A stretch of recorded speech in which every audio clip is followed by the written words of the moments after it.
इस वीडियो में बात हम करेंगे बंगाल की पॉलिटिक्स की, क्योंकि आखिरकार ममता बनर्जी को किसने झटका दे दिया, और सिर्फ झटका नहीं, झटके पर झटका दिया जा रहा है।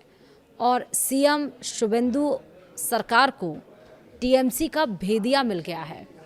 जो भी राज दफन थे अब सब खुलने लगे हैं। पश्चिम बंगाल में इस समय सियासी उफान आया हुआ है। नमस्कार, आप देख रहे हैं न्यूज़ 18 का डिजिटल प्लेटफॉर्म। मैं हूं आपके साथ श्रुति श्रीवास्तव। तृणमूल कांग्रेस की वरिष्ठ सांसद और ममता बनर्जी की सबसे पुरानी सहेली डॉक्टर काकोली घोष दस्तीदार ने पार्टी के सभी पदों से इस्तीफा दे दिया है।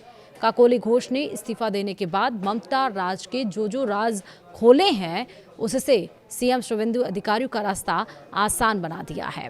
काकोली ने शिक्षक भर्ती घोटाले, जेल भ्रष्टाचार, महिला कार्यकर्ताओं से अभद्र व्यवहार और आरजी कर मेडिकल कॉलेज की घटना जैसे मुद्दों को लेकर ममता सरकार की पोल खोल दी है। जानिए बीजेपी को टीएमसी का बड़ा भेदिया मिलने के बाद क्या होने वाला है, विस्तार से समझते हैं। दरअसल पश्चिम बंगाल विधानसभा चुनाव में करारी शिकस्त झेलने के बाद ऑल इंडिया तृणमूल कांग्रेस यानी कि टीएमसी के भीतर का आंतरिक असंतोष और बगावत अब पूरी तरह से सड़कों पर आ गई है। भारतीय जनता पार्टी को बंगाल की राजनीति में जिस बड़े भेदिए या अंदरूनी आवाज की तलाश थी वह अब पूरी तरह से नजर आ रही है। टीएमसी की 4 बार की वरिष्ठ सांसद और ममता बनर्जी की पुरानी सहेलियों में से एक डॉक्टर काकोली घोष दस्तीदार ने ममता राज की तमाम कारगुजारियों और कथित घोटालों की पोल खोलने के लिए खुद मोर्चा खोल दिया है। उन्होंने तृणमूल कांग्रेस के राज्य अध्यक्ष सुब्रत बख्शी को एक अत्यंत विस्फोटक पत्र लिखकर पार्टी के सभी संगठनात्मक पदों और जिम्मेदारियों से खुद को तत्काल मुक्त करने का अनुरोध किया है, जिसने बंगाल की राजनीति सरगर्मियों को चरम पर पहुंचा दिया है।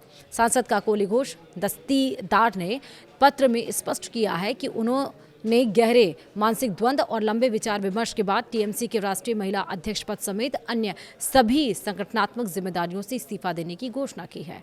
उनके इस इस्तीफे ने यह साफ कर दिया है कि पार्टी के भीतर का शीर्ष नेतृत्व अब ममता बनर्जी और अभिषेक बनर्जी की कार्यशैली से बुरी तरह टूट चुका है।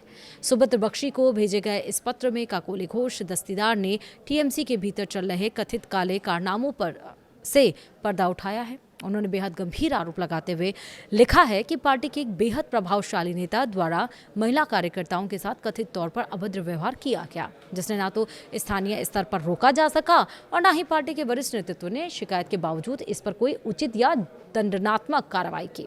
महिला सुरक्षा का दावा करने वाली पार्टी के भीतर का यह सच झकझोर देने वाला है। इसके साथ ही उन्होंने पिछले 1 दशक में पश्चिम बंगाल में ममता बनर्जी के शासनकाल के दरमियान सामने आए कथित भर्ती भ्रष्टाचार यानी कि रिक्रूटमेंट करप्शन, जेल भ्रष्टाचार, बहुचर्चित शिक्षक भर्ती घोटाले और व्यापक प्रशासनिक अनियमितताओं का भी खुलकर उल्लेख किया। उन्होंने माना कि इन घोटालों ने जनता के बीच पार्टी की छवि को पूरी तरह से मटिया मेट कर दिया है। अपने क्षेत्र में डॉक्टर काकोली घोष दस्तीदार ने आरजी कर मेडिकल कॉलेज की विभत्स घटना का विशेष रूप से जिक्र किया। उन्होंने कहा कि पोस्ट ग्रेजुएट ट्रेनी डॉक्टर की दर्दनाक मौत और उसके बाद पूरे मामले को प्रशासनिक स्तर पर दबाने के जो गंभीर आरोप लगे उसने पूरे समाज को अंदर तक झकझोर कर रख दिया। एक डॉक्टर होने के नाते इस घटना ने उन्हें नैतिक रूप से अत्यधिक आहत किया, जिसके बाद से उनके लिए चुप रहना असंभव हो गया था। इतना ही नहीं, सांसद ने टीएमसी के लिए राजनीतिक रणनीति बनाने वाली संस्था आईपैक को लेकर भी अपनी गहरी चिंता जताई। उन्होंने तीखा हमला बोलते हुए कहा कि संगठन और पार्टी के फैसलों पर गैर निर्वाचित और अलोकतांत्रिक ताकतों का बढ़ता प्रभाव उन्हें लगातार परेशान कर रहा था, जहां जमीन से जुड़े नेताओं की आवाज को दबाया जा रहा था। पार्टी में रहकर ही वो लड़ाई लड़ेंगी।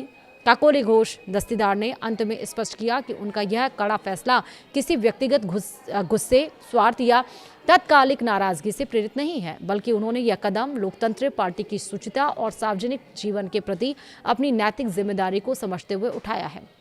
हालांकि रणनीतिक रूप से उन्होंने स्पष्ट किया है कि संगठनात्मक पद छोड़ने के बावजूद वह फिलहाल ऑल इंडिया तृणमूल कांग्रेस यानी कि एआईटीसी की प्राथमिक सदस्यता नहीं छोड़ रही हैं और बंगाल व वहां की जनता के हित में संसद के भीतर और बाहर एक सामान्य कार्यकर्ता के रूप में अपनी आवाज़ उठाती रहेंगी।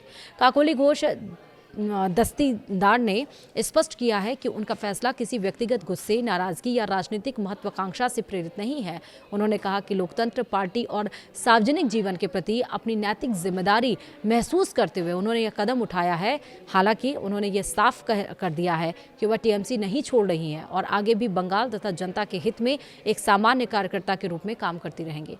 टीएमसी की ही एक वरिष्ठ सांसद द्वारा पार्टी और सरकार की कार्यप्रणाली पर इतने गंभीर सवाल उठाए जाने को बीजेपी के लिए बड़ा राजनीतिक हथियार माना जा रहा है।